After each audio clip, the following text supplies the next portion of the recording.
ಅವ್ರು ರಿಜೆಕ್ಟ್ ಮಾಡೋದಕ್ಕೆ ರೀಸನ್ ಇದೆ. ಗೀತಾ ಅವ್ರು ರಿಜೆಕ್ಟ್ ಮಾಡೋದಕ್ಕೆ ರೀಸನ್ ಏನು ಹುಡುಗನ್ನ? ಅಪ್ಪ ಅಮ್ಮ ಜೊತೆಗಿರಬೇಕು ಅನ್ನೋದೇ ರೀಸನ್ ಅಷ್ಟೇ. ನಂಗೆ ಅವ್ರನ್ನ ಬಿಟ್ಟೋಗೋದಕ್ಕೆ ಬೇಜಾರೇ ಅವ್ರನ್ನ ಬಿಟ್ಟೋಗೋದಕ್ಕೆ ಮನಸ್ಸೇ ಬರಲ್ಲ. ಅವ್ರ ಜೊತೆಗೇ ಇರಬೇಕು ಅಂತ ಅನಿಸುತ್ತೆ. ನಂಗೆ ಆ್ಯಕ್ಚುಲಿ ಯಾವಾಗಲೂ ಒಂದು ಥಾಟ್ ಬರುತ್ತೆ ಆಯಿತಾ, ಯಾಕೆ ಯಾವಾಗಲೂ ಮದುವೆ ಆದಮೇಲೆ ಹೆಣ್ಮಕ್ಳೇ ಅವ್ರ ಮನೆ ಬಿಟ್ಬಿಟ್ಟು ಗಂಡನ ಮನೆಗೆ ಹೋಗಬೇಕು, ಗಂಡು ಮಕ್ಕಳು ಅವ್ರ ಮನೆ ಬಿಟ್ಬಿಟ್ಟು ಹೆಂಡತಿ ಮನೆಗೆ ಬರ್ಬೋದು ತಾನೆ. ಆ ಥರ ಯಾರಾದರೂ ಸಿಕ್ಕಿದ್ರೆ I will be very happy. But I think ಅದು ಖಯಾಲಿ ಪುಲಾವ್ ಆಗಿರುತ್ತಷ್ಟೇ. ಬಟ್ ಎಸ್, ನಾನೊಂದು ಪಾರ್ಟ್ನರ್ ಹುಡುಕ್ತಿದ್ದೀನಿ ಅನ್ನೋದಾದರೆ ಆ ಪಾರ್ಟ್ನರಲ್ಲಿ ಇರಬೇಕಾಗಿರೋ qualities, the most important thing is ಅರ್ಥ ಮಾಡ್ಕೊಳ್ಳೋದು, ಹೊಂದ್ಕೊಂಡು ಹೋಗೋದು. ಜೊತೆಗೆ ನಾನು ಕೋಪ ಮಾಡ್ಕೊಂಡಾಗ ಅವ್ರು ಸಮಾಧಾನ ಮಾಡೋದು, ಅವ್ರು ಕೋಪ ಮಾಡ್ಕೊಂಡಾಗ ನಾನು ಸಮಾಧಾನ ಮಾಡೋದು. ಈ ಬ್ಯಾಲೆನ್ಸ್. ಮತ್ತು ನನ್ನ ಫ್ಯಾಮ್ಲಿನ ಅವ್ರ ಫ್ಯಾಮ್ಲಿಯಾಗಿ ಅವ್ರು ನೋಡಬೇಕು, ಅವ್ರ ಫ್ಯಾಮ್ಲಿ ಆಫ್ಕೋರ್ಸ್ ನನ್ನ ಫ್ಯಾಮ್ಲಿ ಥರ ನಾನು ನೋಡ್ಕೋತೀನಿ. ಸೊ ಈ ಥರ ಚಿಕ್ಕ ವಿಚಾರಗಳು. ಎಲ್ಲದಕ್ಕಿಂತ ಹೆಚ್ಚಾಗಿ ನಾನು ಇಲ್ಲಿ ಎದುರುಗಡೆ ಇದ್ದಾಗ ಡೀಸೆಂಟ್ ಆಗಿದ್ದೀನಿ. ನನ್ನ ಕಂಫರ್ಟಬಲ್, ನನ್ನ ಕಂಫರ್ಟ್ ಝೋನ್, ನನ್ನ ಅಪ್ಪ ಅಮ್ಮ ಅಥವಾ ನನ್ನ ತಂಗಿ ಜೊತೆ ಇದ್ದಾಗ ನಾನು ಸ್ವಲ್ಪ ಲೂಸ್ ಥರ ಆಡ್ತಿರ್ತೀನಿ. ಆ ಹುಚ್ಚುತನ, ಆ ಕ್ರೇಜಿನೆಸ್, ಅದೆಲ್ಲ ಆ ಪಾರ್ಟ್ನರ್ ಎದುರುಗಡೆ ಹೊರಗೆ ಬರೋ ಥರ ಇರಬೇಕು. ಅಷ್ಟು ಫ್ರೀಡಮ್ ನನಗಿರಬೇಕು. ನಾವಾಗಿ ಇಲ್ದಿದ್ರೆ ಅದರಲ್ಲಿ ಅರ್ಥನೇ ಇಲ್ಲ. ಸೊ ಆ ಪಾರ್ಟ್ನರ್ ಜೊತೆಗೆ ನಾನು ಇದ್ದಾಗ ನನ್ನ ಹುಚ್ಚುತನ, ನನ್ನ ಕ್ರೇಜಿನೆಸ್ ಎಲ್ಲ ಹೊರಗೆ ಬರಬೇಕು. ಹೆಣ್ಮಕ್ಳಿಗೆ ಇದೇ ಥರ ಫಿಗರ್ ಮೇಂಟೈನ್ ಮಾಡಬೇಕು ಅನ್ನೋದು ಇರುತ್ತೆ. ಸೊ ನಿಮ್ಮ ವೆಯ್ಟ್ ಬಗ್ಗೆ ನೆಗೆಟಿವ್ ಮಾತುಗಳನ್ನು ಕೇಳಿದಾಗ ಎಷ್ಟು ಹರ್ಟ್ ಆಗಿದ್ರಿ, ಇವಾಗ ಎಷ್ಟು ಬದಲಾಗಿದ್ದೀರಾ? ಹರ್ಟ್ ಆಗ್ತಿತ್ತು ಮುಂಚೆ. ಯಾತಕ್ಕಂತ ಹೇಳಿದ್ರೆ ನನ್ನ ಬಗ್ಗೆ ನನಗೆ ಅಷ್ಟು ಕಾನ್ಫಿಡೆನ್ಸ್ ಇರಲಿಲ್ಲ. ನನ್ನನ್ನೇ ನಾನು ಇನ್ಫೀರಿಯರ್ ಆಗಿ ನೋಡ್ಕೋತಿದ್ದೆ. ನನ್ನನ್ನು ನಾನು ಪ್ರೀತಿಸ್ಕೊಳ್ತಿರ್ಲಿಲ್ಲ ಎಲ್ಲದಕ್ಕಿಂತ ಹೆಚ್ಚಾಗಿ. ಬಟ್ ದೇವರು ಎಲ್ಲರಿಗೂ ಒಂದೊಂದು ಪ್ಲಸ್ ಕೊಟ್ಟಿರ್ತಾನೆ, ಒಂದೊಂದು ಮೈನಸ್ ಕೊಟ್ಟಿರ್ತಾನೆ. ಆ್ಯಂಡ್ ದೇವರು ಎಲ್ಲರನ್ನೂ ಒಂದು ರೀತಿ ಸೃಷ್ಟಿ ಮಾಡೋದಕ್ಕೆ ದೇವರದ್ದೇ ಒಂದು ಕಾರಣ ಇರುತ್ತೆ. ಆ್ಯಂಡ್ ನಾವು ಜೀವನ ಪಡೆದು ಇಲ್ಲಿ ಬಂದಿರೋದಕ್ಕೆ ನಮ್ಮದು ಒಂದು ಕಾರಣ ಇರುತ್ತೆ. ಸೊ ಐ ಥಿಂಕ್ ಅದು ದೇವರು ಡಿಸೈಡ್ ಮಾಡೋದು ನಾವು ಹೆಂಗಿರಬೇಕು, ಯಾವ ಥರ ಇರಬೇಕು ಅಂತ. ನಾವು ಡಿಸೈಡ್ ಮಾಡಬೇಕಾಗಿರೋದು ಇಷ್ಟೇ, ನಮ್ಮನ್ನು ನಾವು ಪ್ರೀತಿಸ್ಕೊಳ್ತೀವ ಇಲ್ವಾ, ಇದು ನಮ್ಮ ಕೈಲಿರುತ್ತಷ್ಟೇ. ನಮ್ಮನ್ನು ನಾವು ಪ್ರೀತಿಸ್ಕೊಂಡ್ರೆ ಬೇರೆ ಯಾರು ಏನು ಮಾತಾಡ್ತಾರೆ, ನೆಗೆಟಿವ್ ಕಮೆಂಟ್ ಮಾಡ್ತಾರೆ, ಅದೆಲ್ಲ ನಮಗೆ ಮ್ಯಾಟ್ರ್ ಆಗೋದಿಲ್ಲ.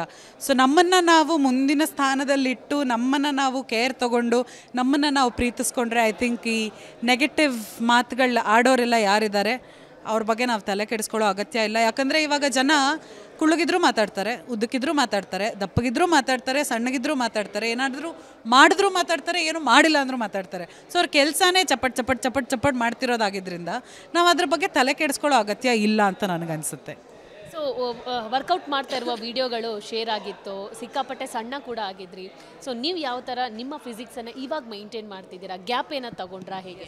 ನಾನು ಆ್ಯಕ್ಚುಲಿ ಗ್ಯಾಪ್ ಆಗಿದೆ. ಒಂದು ನನ್ನ ನೀ ಇಶ್ಯೂಯಿಂದ ನಾನು ಇವಾಗ ತುಂಬ ವರ್ಕೌಟ್ ಆ್ಯಕ್ಚುಲಿ ಒಂದು ಸ್ವಲ್ಪ ಜಾಸ್ತಿ ನಡೆದ್ರೇ ನನಗೆ ನೀ ಪೇನ್ ಸ್ಟಾರ್ಟ್ ಆಗುತ್ತೆ. ಆ್ಯಂಡ್ ನಾನು ತುಂಬ ಎಕ್ಸರ್ಟ್ ಮಾಡೋದಕ್ಕಾಗ್ತಿಲ್ಲ.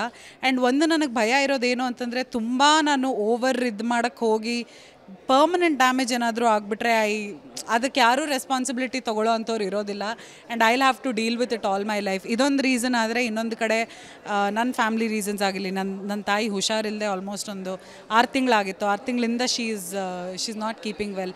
ಸೊ ಈ ಥರದ್ದೆಲ್ಲ ರೀಸನ್ಸಿಂದ ನಾನು ಒಂದು ಪಾಸ್ ತೊಗೋಬೇಕಾಯಿತು. ಆ್ಯಂಡ್ ಈಗ ಮತ್ತೆ ರೀಸ್ಟಾರ್ಟ್ ಮಾಡೋ ಟೈಮ್ ಕೂಡ ಬಂದಿದೆ. ಯಾಕಂತಂದರೆ ನನ್ನ ಕಂಪ್ಲೀಟ್ ಮೋಟಿವೇಶನ್ ಡೆಡ್ ಆಗೋಗಿದೆ. ಐ ಥಿಂಕ್ ಎಲ್ರಿಗೂ ಈ ಫೇಸ್ ಬರುತ್ತೆ. ಯಾರಾದರೂ ಈ ಥರ ಫಿಟ್ನೆಸ್ ಜರ್ನಿ ಸ್ಟಾರ್ಟ್ ಮಾಡಿದ್ರು ಅಂದ ತಕ್ಷಣ ಒಂದು ವರ್ಷ ಫುಲ್ಲು ನಾನು ಆಲ್ಮೋಸ್ಟ್ 1.5 years ಫುಲ್ ಜೋಶಲ್ಲಿ I used to overdo myself. ನಾನು ಹಾಕೋದಕ್ಕಿಂತ ಜಾಸ್ತಿ ಎನರ್ಜಿ ನಾನು ಹಾಕಿ ತುಂಬ ಕಷ್ಟಪಟ್ಟು ಮಾಡ್ತಿದ್ದೆ. ಐ ಥಿಂಕ್ ಇವಾಗ ನಾನು ಇಷ್ಟಪಟ್ಟು ಮಾಡೋದನ್ನು ರೂಢಿಸ್ಕೊಳ್ಬೇಕು. ಈಸಿ, ಸ್ಲೋ ಆ್ಯಂಡ್ ಸ್ಟಡಿಯಾಗಿ ತೊಗೊಂಡು ಈ ಜರ್ನಿಯನ್ನು ಲಿವ್ ಮಾಡಬೇಕು, ರೀಸ್ಟಾರ್ಟ್ ಮಾಡಬೇಕು ಅಂತ ಅನ್ಕೋತಾ ಇದ್ದೀನಿ. ಆ್ಯಂಡ್ ಅಕಸ್ಮಾತ್ ವರ್ಕೌಟ್ ಮಾಡೋದಕ್ಕಾಗ್ತಿಲ್ಲ ಅನ್ನೋದಾದರೆ I think there are very simple rules. Eat clean, ಚೆನ್ನಾಗಿ ನೀರು ಕುಡೀರಿ, ಚೆನ್ನಾಗಿ ನಿದ್ದೆ ಮಾಡಿ, ದಿನಕ್ಕೆ ಅಟ್ಲೀಸ್ಟ್ 10,000 ಸ್ಟೆಪ್ಸ್ ನಡೀರಿ. These are the basic things. ಈ ಬೇಸಿಕ್ ಥಿಂಗ್ಸ್ ಒಂದು ಆ್ಯಕ್ಟಿವಿಟಿ ಆಗಿರಲಿ, ಅಥವಾ ನಮ್ಮ ಮೆಂಟಲ್ ಪೀಸ್ಗೆ ನಾವು ಯೋಗ, ಪ್ರಾಣಾಯಾಮ, ಮೆಡಿಟೇಷನ್ ಇಂಥದ್ದಾಗಲಿ ಮಾಡಿದ್ರೆ ಐ ಥಿಂಕ್ ನಾವು ಹೆಲ್ದಿಯಾಗಿರ್ತೀವಿ, ಒಳಗಿಂದನೂ ಹೊರಗಿಂದನೂ. ಸೊ ರಿಯಾಲಿಟಿ ಶೋ ಅಲ್ಲಿ ಕೂಡ ನೀವು ಕಾಣಿಸ್ಕೊಂಡಿದ್ರಿ, ಸಿನಿಮಾ 2ನೇ ಸಿನಿಮಾ ಮಾಡ್ತಾ ಇದ್ರಿ. ಪ್ರಾಜೆಕ್ಟ್ಗಳು ಯಾವುದು ಇದೆ ಈಗ ಸದ್ಯಕ್ಕೆ ಗೀತಾ ಭಾರತಿ?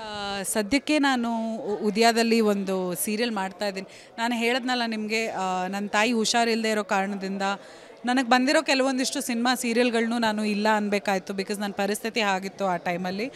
ಫುಲ್ ಟೈಮ್ ನಾನು ಅವ್ರ ಜೊತೆಗೆ ಇರೋವಂಥ ಒಂದು ಪರಿಸ್ಥಿತಿ ಇತ್ತು. So I couldn't take up. So ಇನ್ನು ಮುಂದೆನೂ ಯಾವುದೋ ಒಂದು ಸಿನಿಮಾ ಮಾತುಕತೆಯಲ್ಲಿದೆ. ಬಟ್ ಅದು ಎಲ್ಲಿಗೆ ಬಂದು ತಲುಪುತ್ತೆ, I am really not sure. So ನೋಡೋಣ, ಮಾತುಕತೆ ಆಗ್ತಾ ಇದೆ. ಒಂದು ಸೀರಿಯಲ್ ಅಂತೂ ಮಾಡ್ತಾ ಇದ್ದೀನಿ ಇವಾಗ, ಉದ್ಯಾದಲ್ಲಿ ನೀವು ನನ್ನನ್ನು ನೋಡ್ಬೋದು. ಬಟ್ ಎಸ್, ಇನ್ನು ಮುಂದೆ ಯಾವುದಾದ್ರೂ ಒಳ್ಳೆ ಪಾತ್ರ, ಯಾವುದಾದ್ರೂ ಆಫರ್ ಬಂದರೆ ಖಂಡಿತವಾಗ್ಲೂ ಅದನ್ನು ನಾನು ಕೈಗೆ ತೊಗೊಂಡು ಮಾಡ್ತೀನಿ. ಇನ್ನು ಮುಂದೆ ಇನ್ನಷ್ಟು ಸ್ಕ್ರೀನ್ ಮೇಲೆ ಕಾಣಿಸ್ಕೊಳ್ತೀನಿ ಅನ್ನೋದಂತೂ ಮಾತ್ರ ಗ್ಯಾರಂಟಿ ಕೊಡ್ತೀನಿ.